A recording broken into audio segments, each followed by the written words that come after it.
নমস্কার বন্ধুরা, শুভ দুপুর। আজ শনিবারের রান্না দেখো কি করছি। আলু পটলের রসা করব পনির দিয়ে। এই পনির নিয়ে নিয়েছি আর আলু পটল কেটে রেখেছি। তো আমি আগে পনিরটা ভেজে নিব। কড়াইয়ে তেল দিয়ে দিয়েছি, পনিরটা ভেজে নিচ্ছি।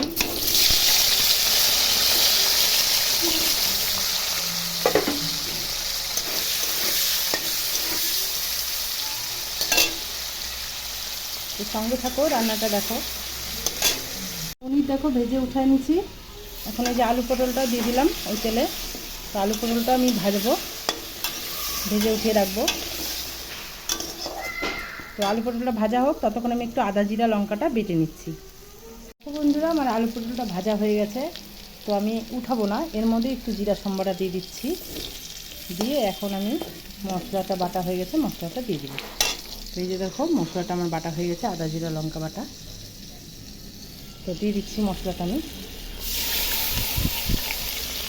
দিয়ে একসঙ্গে এখন আবার একটু কষাবো মশলার সাথে। সব পটল আলুটা মশলার সঙ্গে আমি কষাবো।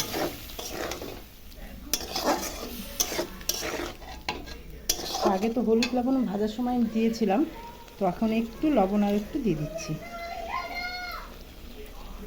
আর একটু হলুদও দিয়ে দিচ্ছি।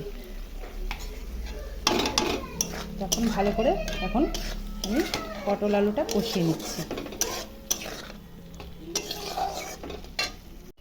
তো মশলা কষানোর সময় একটু চিনিও ফেলে দিচ্ছি সাদানোর জন্য।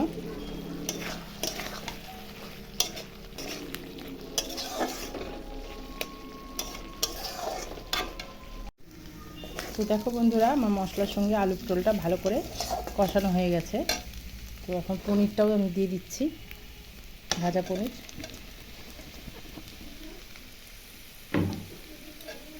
পনিরটা দিয়ে ভালো করে একটু নাড়াচাড়া করে আমি ঝোল দিয়ে দেবো।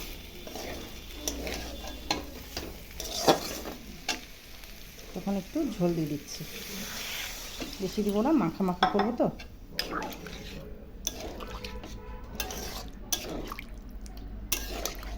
তো ঝোলটা ফুটুক। তো দেখো বন্ধুরা, আমার ফাইনালি রসাটা তৈরি হয়ে গেল। দেখো বন্ধুরা, আমার রসাটা হয়ে গেল। আর সঙ্গে আরও কিছু তো রান্না না করলে হয় না। তো বেগুন ভাজা করেছি দেখো, আর এদিকে অরলের ডাল করেছি করলা দিয়ে, ঢেঁড়স দিয়ে। আর এই যে ভাত আছে। তো দুপুরকার আজকে এই রান্না বান্না করলাম। তোমরা কে কী রান্না করেছো জানিও। তো টাটা বন্ধুরা।